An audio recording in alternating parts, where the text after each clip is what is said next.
Let me give you the secret once and for all right here. Work. A lot. Based on what your mouth is saying. You want to be a millionaire? You need to become a workaholic. Right? You want to have good work-life balance and great family and be on the softball team and raise your kids and make $100,000? That's an amazing, let me just say it real quick. That's a ridiculous life. Making $100,000, that's a ridiculous life. You make $47,000 and see your kids and do your thing and be happy. That's great, right? But don't talk shit. Talk your reality. Talk your truth. Create a framework that you can follow. Because the only people listening to your excuses or your bullshit are your loser fucking friends.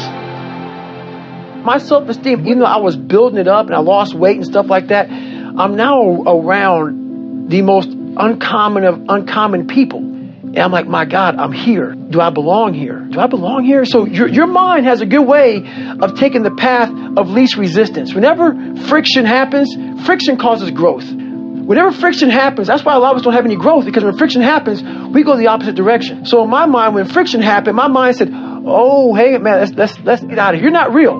You've lied your whole life. You come from this, you come from this, you can barely read. Those things, so whenever times got hard, my mind said, you're not good enough. Let's go. So my eyes, my mind weren't connecting. So how you combat that is this. I call it the cookie jar. You have to remind yourself. We all have a story. We've all of us have gone through very hard times.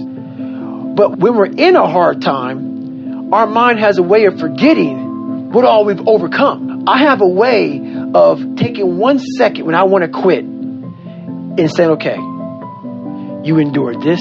So I look at my life and how I came up as the ultimate training ground versus most people look at it as why? Woe is me. God, why? Right. Why? I had to flip this upside down and say, hang on a second. God was training me to be one of the baddest men on the planet Earth. That's how this was my journey, because those things beat me, but they didn't kill me. You got to have a permeating attitude that you're going to win. You got to have a positive outlook. You got to be optimistic. You got to know you're going to win. You got to, right now, you got to say, I'm going to win. I don't mean just this contest. I don't mean the contest. I mean, I'm going to win. I'm going to win. My life is going to win. There's going to be a victorious life here. Because listen to me, the price you pay for losing here is too extreme. You have to carry the burden of failure the rest of your life. You carry that around with you if you fail here. The biggest thing that breaks my heart is you feel the spirit right now. And then when you get back, these dream stealers run into you. And they start to steal your dream. And you quit.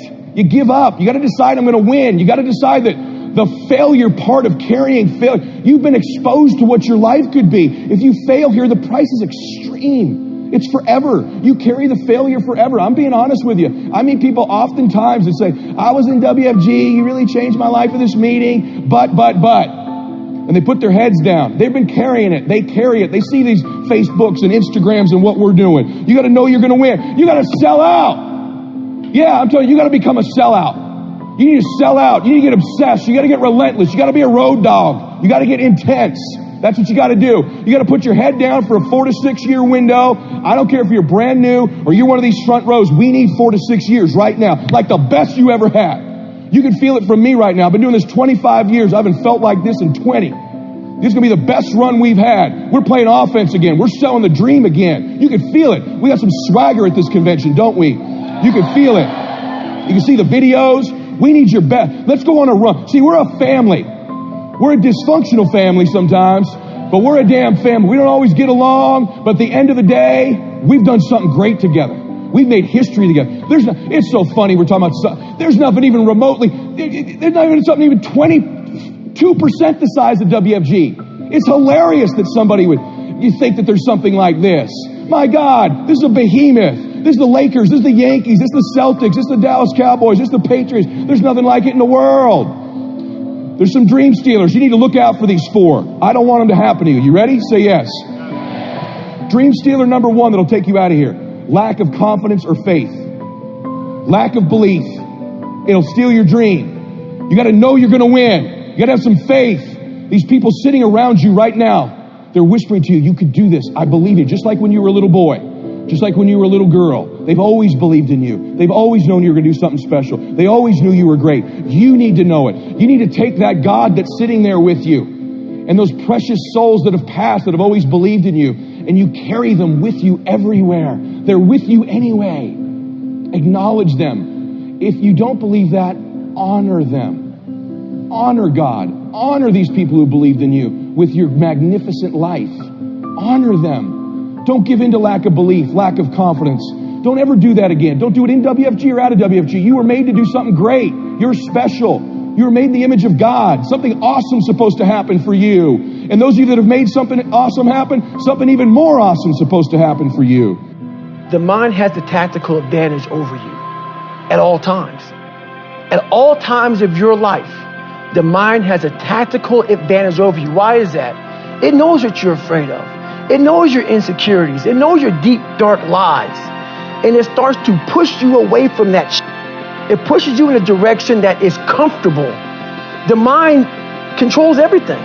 So what I realized was that when I was growing up and I was 300 pounds and I got all fat and I got all insecure, I realized that my mind kept taking me in this direction. When things got uncomfortable for me, when I was facing my insecurities, I was facing my fears, my mind said, oh no, we have a tactical advantage. We just get you, separate you from this feeling over your life. It's all about feelings. We want the happy feeling. We don't want that feeling of this sucks.